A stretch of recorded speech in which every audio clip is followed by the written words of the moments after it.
Welcome to Agoracom Small Cap Breaking News, your daily go-to source for the best small cap headlines for over 65 million investors since 2007. Today we're doing something a bit different, a rapid-fire deep dive into some really compelling small cap news that broke on August 20th, 2025. Our mission really is to cut through all the noise for you, our listener. We want to pull out those key financial, operational, or maybe drilling results, the kind of nuggets that should make you think, okay, I need to look into this company more.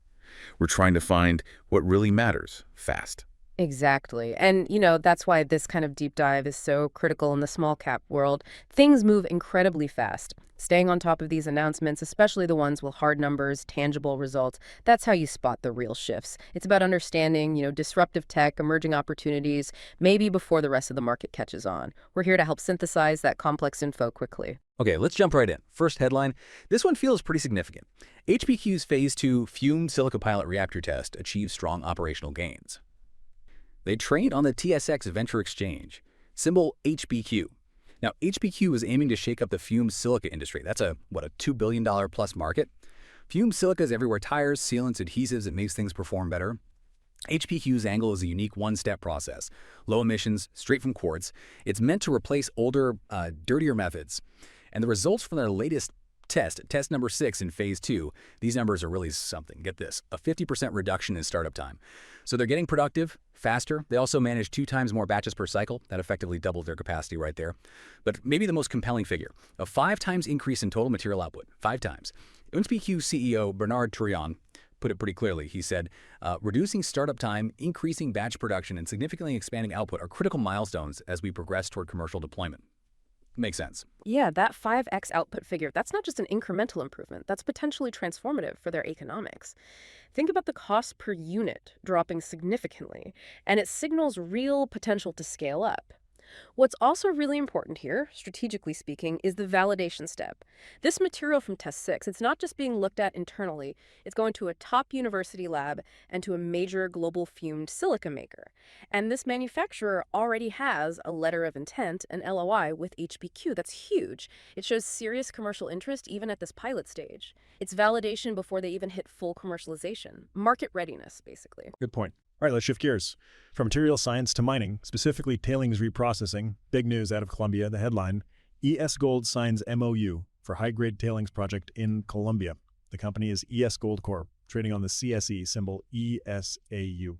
Now, ESGold's whole focus is on reprocessing old mine waste, the tailings, in an environmentally sound way, extracting value that was left behind. They've already got the Montalban project in Quebec doing this. This is an expansion. Okay, let's get to the numbers, the deal specifics, and crucially, the initial sample results. ESGold is putting in $1.5 million for a 50% stake in this Bolivar project. They also have an option to grab the rest later.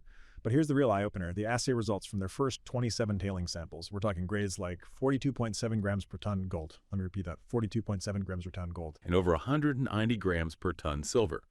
Just for context, in many mines, over 1 gram gold is good. Here, 8 samples were over 5 gram gold from tailings. CEO Gordon Robb mentioned it's a historically rich area and said, this creates an immense opportunity for ESGold to apply modern recovery technology that can significantly improve yields. Yeah, those grades are, frankly, spectacular for a tailings project. It's not just good, it's exceptional potential.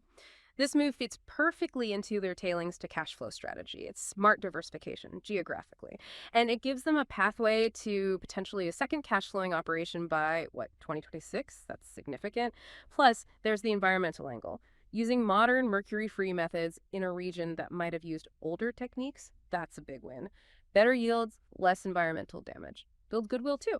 But it is important to add a bit of context here, right? These were initial due diligence samples, 27 of them. The company itself points out they were selective, meaning they weren't necessarily random or fully representative of the entire deposit yet. So the next step for investors to watch for is more systematic sampling, grid sampling, proper QA/QC, making sure the grades hold up across the board, and then the metallurgy confirming they can actually recover that gold and silver efficiently. Standard procedure, but crucial here. Absolutely. Due diligence is key. Okay, next up, we're heading into the tech space, AI and cybersecurity. Headline, Wizard AI completes acquisition of Risk Assure, expanding agentic AI capabilities in cybersecurity. This is Wizard AI Systems, Inc., WISR on the CSE. They're based in Vancouver. Their specialty is agentic AI for cybersecurity. So AI that doesn't just analyze, it can actually respond to threats, automate tasks. Pretty cutting edge stuff. So the deal itself, it's valued around $1.56 million. It was an all-stock deal, 6.25 million shares at dear $25 each. The key capability they're getting with RiskAssure, using AI to automatically respond to vendor security questionnaires. Apparently, this can slash the turnaround time on those from days down to minutes. That's a huge efficiency gain for businesses dealing with third-party risk. And the market context, well, AI in cybersecurity is booming. Polaris research projects that could be near $100 billion by 2030. Wizard AI is clearly positioning itself for a piece of that pie. Right. This acquisition looks strategically smart. It positions Wizard AI more strongly in what they call autonomous third-party risk intelligence.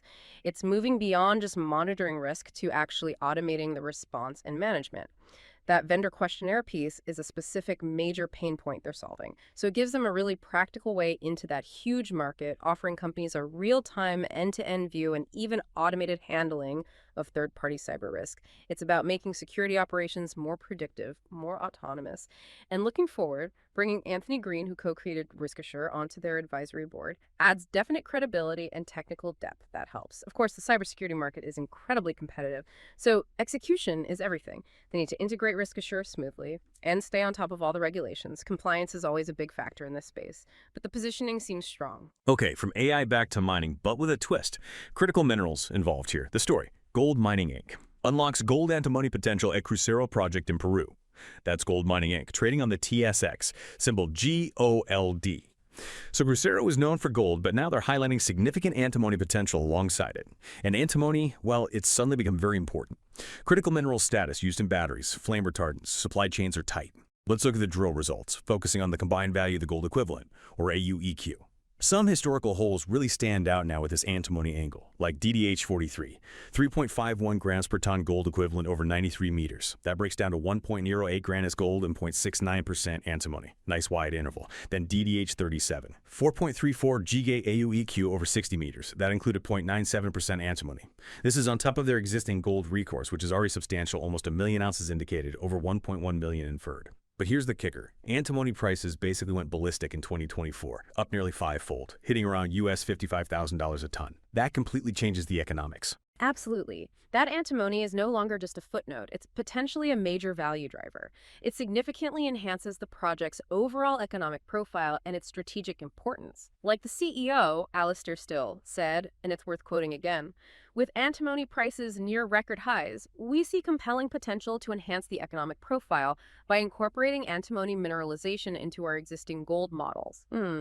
So it turns a solid gold project into a potentially much more valuable multi-metal asset, tapping directly into that high-demand critical minerals market. Even relatively low antimony grades add up fast at these prices. Of course, there are things to keep in mind. Validating historical drill data is always a step. They'll need robust metallurgical work, too, to figure out how to best recover both the gold and the antimony efficiently. That can sometimes be complex. And, operating in Peru involves navigating the regulatory and social landscape carefully, but the potential upside from the antimony is definitely compelling. Makes sense. Okay, our final piece of news today takes us into the clean energy space. Strong growth story here. Headline: Stardust Solar posts strong Q2 results, expands franchise footprint in North America. Company is Stardust Solar Energy Inc., trading on the TSX Venture, symbol AGAG.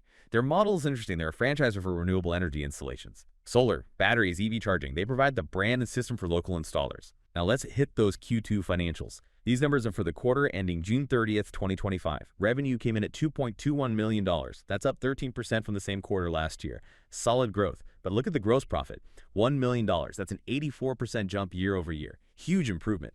And their gross margin expanded nicely to 45%, up from 28% last year. So they're making significantly more profit on each dollar of sales. And check out the backlog future work lined up. It increased by $2.52 million, up 69% year over year. That brings their total backlog to a record $3.2 million.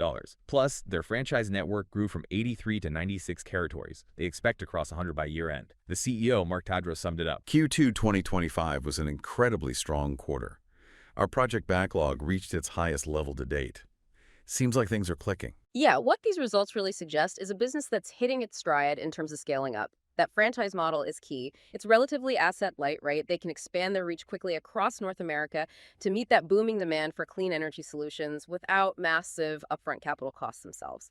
They empower local entrepreneurs, basically. And that jump in gross profit and margin, that really indicates they're getting more efficient as they grow. The model seems to be working. Now, it's fair to point out they did still report an operating loss for the quarter, about $475,000. So they're not profitable at the bottom line just yet, and the competition in solar and renewables is definitely fierce. Those are real factors, but you could argue, and management likely does, that these are growth investments. They're spending to expand the network, build that impressive backlog, and capture market share now while the demand is surging. The focus is likely on hitting scale first, then driving profitability. So, there you have it. A whirlwind tour. But look at the range. HPQ Silicon making huge operational gains in materials. ESGold finding incredibly high grades in Colombian tailings. Wizard AI making a strategic AI cybersecurity acquisition. Gold mining unlocking valuable antimony in Peru. And Stardust Solar showing impressive growth in clean energy franchising. We've tried to pull out those specific numbers, those key metrics that really signal something significant is happening, hopefully enough to pique your interest. It's fascinating, isn't it, how these different stories from completely different sectors, materials, mining, AI, renewables, all kind of point to the same thing. The power of focused innovation and solid execution in the small cap space. These companies are driving real potential, and maybe that leaves you, our listener, with a question to chew on. In this flood of information, what are you going to choose to dive deeper into next? And more importantly, what are those specific tangible results you'll be looking for to gauge its real potential? Exactly. Use these headlines, these numbers, as your starting point for your own research. That's the goal. Getting you well-informed quickly and effectively so you can navigate this market. We'll be back soon with more deep dives into the small cap news that truly counts. Thanks for tuning in.